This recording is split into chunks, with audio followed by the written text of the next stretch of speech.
이번 시즌 토트넘의 흥미로운 지표 중 하나는 바로 리그 전체에서 슈팅 개수가 1위라는 겁니다. 토트넘은 10경기 동안 178개 슈팅을 하면서 리버풀, 맨시티, 아스날보다 더 많은 슛으로 상대팀의 골문을 위협하고 있는데요. 참고로 리버풀은 176개, 맨시티는 162개, 아스날은 144개의 슈팅을 하고 있습니다.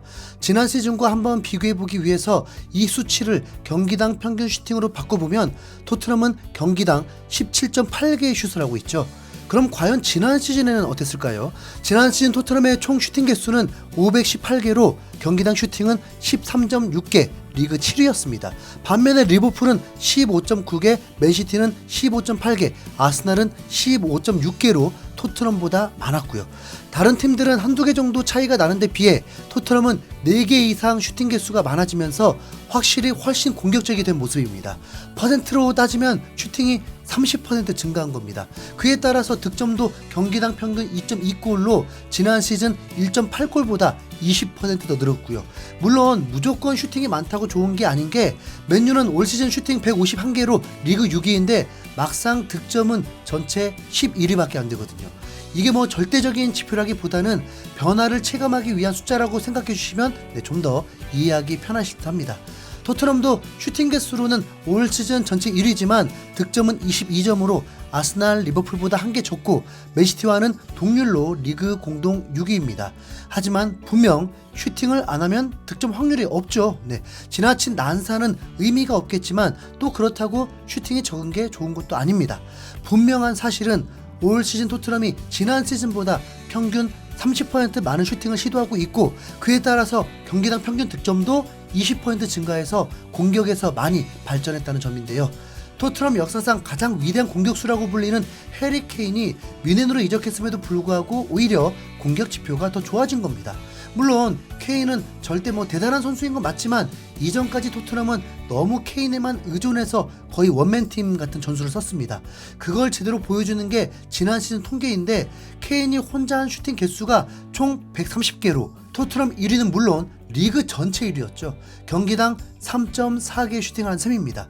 앞서 토트넘의 지난 시즌 경기당 슈팅이 13.6개였으니까 케인의 지분이 25%로 혼자서 팀 슈팅의 4분의 1을 차지했었네요.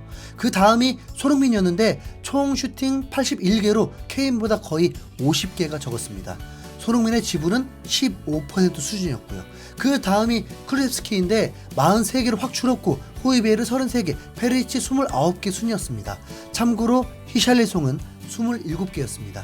실질적으로 케인과 손흥민에게 의존했던 매우 단순한 공격이었다고 볼 수 있습니다. 반면 케인이 떠난 올 시즌 토트넘은 다양성이란 측면에서 확실히 바뀌었습니다. 일단 1위가 2명으로 메디슨과 손흥민이 28개씩 슈팅하면서 공동 1위를 차지했고 히샬리송 22개, 클루셉스키 20개, 사르 17개, 비수마 14개, 포르 13개로 총 7명의 선수가 10개 이상의 슈팅을 시도하고 있었습니다. 손흥민과 메디슨이 15.7%, 히샬리송 12.3%, 클루셉스키 11.2%, 사르 9.5% 등등 여러 명의 선수가 골고루 슈팅을 나눠서 하면서 한 명에게 집중되지 않는 모습을 볼 수 있죠.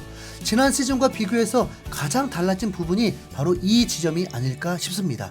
많은 선수들이 자신감 있게 슈팅을 때리고 또 그럴 수 있는 분위기가 됐다는 게 요즘 토트넘의 변화를 잘 보여주고 있는데 그렇다고 이게 무조건 좋은 방향인지는 다시 한번 생각해 봐야 할 듯 합니다. 좋다고 하다가 갑자기 다시 생각하라니까 무슨 말인지 헷갈릴 수도 있을 텐데 여기서 토트넘이 아닌 다른 탑4 팀들은 슈팅 분배가 어떻게 되는지를 봐야 합니다. 일단 맨시티의 경우 1위가 홀란으로 39개, 2위가 알바레즈로 30개인데 이 두 명은 원톱 스트라이커 역할을 할 때가 많죠. 이 두 명 말고 포든, 도쿠, 그릴리시는 모두 공격수이긴 하지만 윙어 포지션이고 로드리는 중앙 미드필더를 담당합니다. 이 선수들도 10개 이상, 많게는 19개까지 슈팅을 꽤 많이 한 건 사실이지만 기본적으로 주 득점원인 홀란과 알바레즈가 슈팅을 30개 이상씩을 하고 있습니다. 홀란이 24%, 알바레즈가 18.5%로 두 스트라이커가 전체 슈팅의 4 이상이죠. 실제 득점도 홀란이 11골, 알바레즈 4골로 비율로는 각각 50%, 18%입니다. 또 다른 팀인 리버풀도 한번 살펴보면 살라가 33개, 누네스 23개로 주 득점원인 이 두 명의 비율이 32%를 차지합니다. 리버풀의 득점 비율도 당연히 이 두 선수가 34%, 17%를 담당하고 있고요. 다양하게 슈팅을 가져가는 건 좋지만 그래도 그 중에 득점 확률이 높은 한두 명에게 슈팅 찬스를 집중해 줄 필요가 있다는 건데요. 여기서 다시 토트넘으로 돌아가 보면 토트넘은 골과 관련 없는 슈팅이 너무 많습니다. 일단 손흥민은 무조건 논외로 쳐야겠죠. 리그 전체 득점 2위에 팀 득점 1위니까요. 그래도 한번 퍼센테이지를 따져보자면 슈팅 지분은 15.7%인데 득점 지분은 36%로 기회에 비해서 득점률이 매우 높습니다. 슈팅이 득점으로 연결되는 비율을 나타내는 득점 전환율이 무려 23.5%나 되는데 혼란이 22.5%고 살라가 17.8%로 손흥민이 이 두 선수보다 더 높은 수준입니다.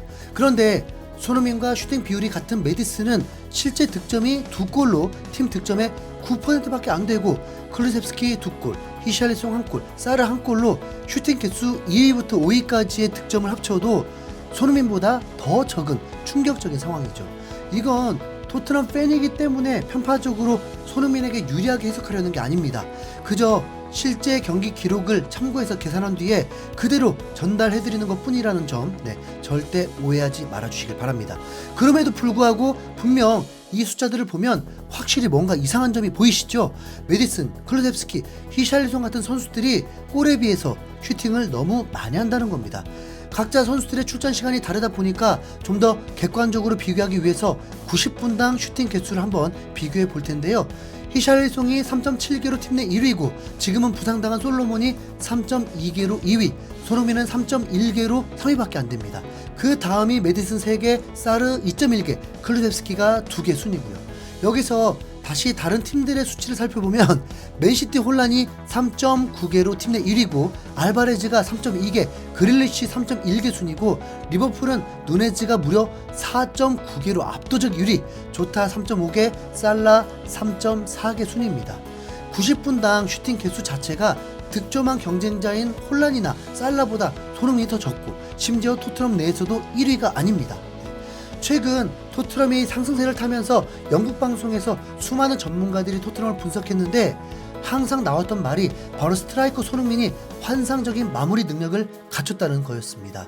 올 시즌 새롭게 나오고 있는 패턴인 컷백 이후 페널티 박스 안에서 마무리는 물론 알아도 못 막는 슛으로 이미 정평이 나 있는 손흥민 존에서의 미친 가마차기 슈팅까지 그리고 오늘 말씀드린 득점 전환율 역시 손흥민이 혼란과 살라를 넘어서 리그 탑이죠.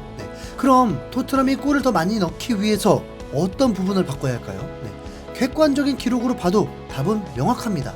메디슨, 클루셉스키, 히샬리송이 슛하지 말고 그 기회를 손흥민에게 양보하면 됩니다. 진짜 단순하게 말해서 손흥민이 이 선수들보다 슈팅했을 때 골이 될 확률이 높잖아요. 엔즈 감독이 최근 인터뷰에서 아직 토트넘이 공격에서 자연스럽지 않다고 한 적이 있는데 확실하진 않지만 아마도 손흥민이 아니라 자꾸 다른 선수가 마무리 슈팅하는 걸 탐탁치 않게 여기는 거 아닌가 싶습니다. 엔즈볼이 맨시티 과르디올라 감독한테 많은 영향을 받았다는 분석이 있는데 그러면 맨시티 혼란처럼 슈팅 39개로 압도적인 기회를 몰아받았어야 합니다. 손흥민의 성향상 자기가 먼저 동료들에게 슈팅 좀 줄이라고 말할 것 같진 않으니까 엔즈 감독님이 좀 정리 좀 해줬으면 좋겠네요. 첼시전에서는 손흥민이 더 많은 슈팅을 해줄 수 있길 명령합니다. 그럼 첼시전도 무난한 승리 콜? 여러분 오늘은 상세한 수치와 분석으로 다가갔는데요. 좋아요 클릭 딱 2초 걸립니다. 서비스 부탁드립니다. 이상 흰수염고래였습니다. 감사합니다.